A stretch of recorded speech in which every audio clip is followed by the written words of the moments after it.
For this video here, it's gonna be about games I almost skipped.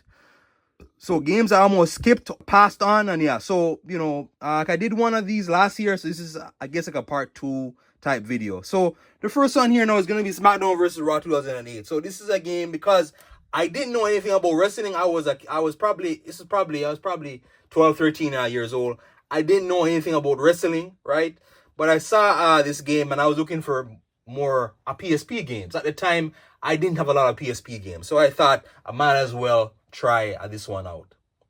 Surprisingly though, this one has a very cool soundtrack, right? And the wrestling, the roster, it is like a smaller roster compared to the more bigger rosters like a wrestling. And yeah, I know it says 2008, but it features 2007, so it's kind of confusing. So yeah, there's that one. Medal of Honor. No, this one here is kind of like I had it like for how many years? Many years. I never played it.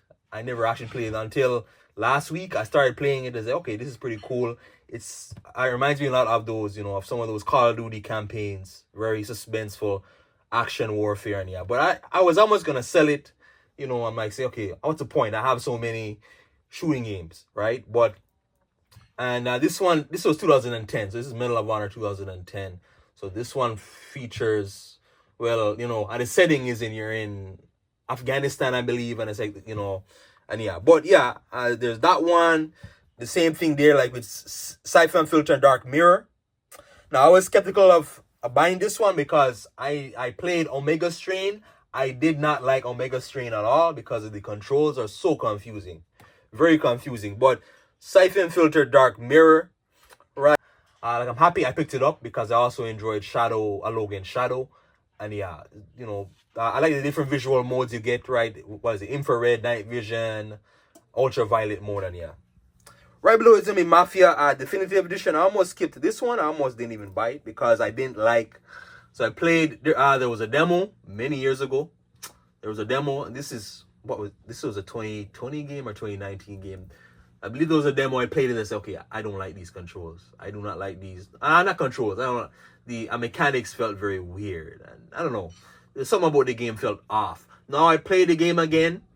I played it and then okay, this is I was more patient with it. It's okay, this is more solid. This is pretty solid, and the cutscene is there's a lot of realism like in the dialogue, and cutscene is very much like a great Hollywood movie, right? You're watching like in the cutscenes of it. Another one is gonna be Chorus, and the game they pronounce it Chorus. It is a confusing title, but Chorus. Now this is a rare PS4 title or PS5 title. You won't see this title often. Now Chorus or Chorus. Now Chorus is like I was gonna skip it because I didn't know anything about it. I didn't know nothing about. I wasn't very much into like jet simulators or spaceship kind of action games, and yeah, this is a spaceship action game. It's not. It's more of an action sim more than a strategy. It's less of a strategy simulator. It's more of like an action simulator for spaceship, and yeah, very cool, very suspenseful. In how you maneuver the spaceship. I'm gonna talk about this game again, right? But you might have seen me. I talk about this game, but Chorus is also for PS5 as well. You can pick it up for that, and yeah. But I was always gonna skip it. Another one is Tekken 7 because I'm not much into fighting games. I was gonna skip this game as well. So I was gonna skip this game. Now this one, it turned out to be one of my favorite fighting games. Now I'm not familiar with the Tekken series. I only have Dark Resurrection and this one. And yeah, so Tekken, I love the roster. The roster, huge, right? A big roster, lots of characters to choose from. Lots of patterns and fighting styles I had to learn, and yeah. Tekken, surprisingly, it's one of the easiest. Like, if you want to get like a bunch of easy trophies, if you're on PS4, you can play this game. You get a lot of easy trophies, right? You can stack up lots of trophies playing this game. So yeah, Tekken 7, that's one. Crash Bandicoot 4, mainly because it's the similar reason to Tekken. Now, I'm not much into platformers, but Crash Bandicoot 4, it's about time now. This one, it's one of the most edge of your seat tension filled games in just how tight and difficult some of the levels are, right? But it is very suspenseful, very fun, right? Once you get over the difficulty, and yeah, Crash Bandicoot 4, so I believe, obviously this takes place after 3, and you get more playable characters. So you can play as a villain from 1, what was it, N Cortex, Dingle Dial, something like that. And yeah, you can play as that, the female Crash. There's another Crash, right? And yeah, but yeah, it's about time. Lots of levels to choose from. Lots of levels. A Plague Tale Requiem is another game I was gonna skip. I didn't play Innocence. I didn't play A Plague Tale Requiem. Sorry, A Plague Tale Innocence it's called. I didn't play that one. But A Plague Tale Requiem, right? I saw a gameplay of it. The gameplay looked very slow. But I played it, it's like, wow, it's very much surrounded by stealth. You gotta like stealth I like this game.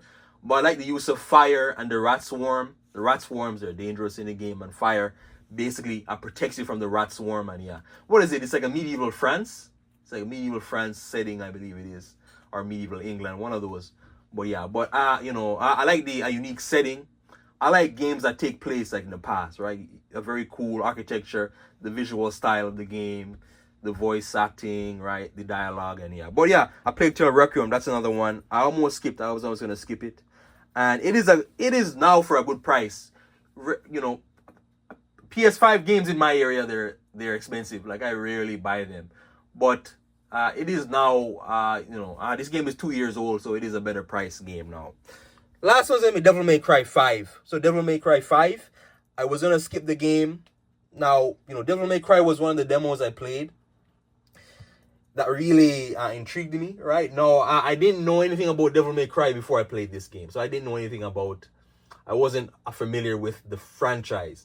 Devil May Cry 5, I talked about this before. You play as V, Nero, Dante, and as well, DLC, Virgil. You can play as Virgil as well, and yeah.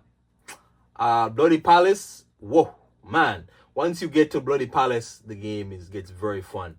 And yeah, it's like a side arcade mode, and yeah. But I almost skipped it. I remember it was 2019, a late 2019 fall, and it was at a GameStop. At my local GameStop, I saw it. I wasn't sure about it. I was gonna, okay. But I played it. It's like, okay, this is pretty epic. The action sequences, the fight styles, the visual style. It is a unique visual style to the game. And yeah, so games I almost skipped. Part 2, I guess. Like and subscribe. Thank you.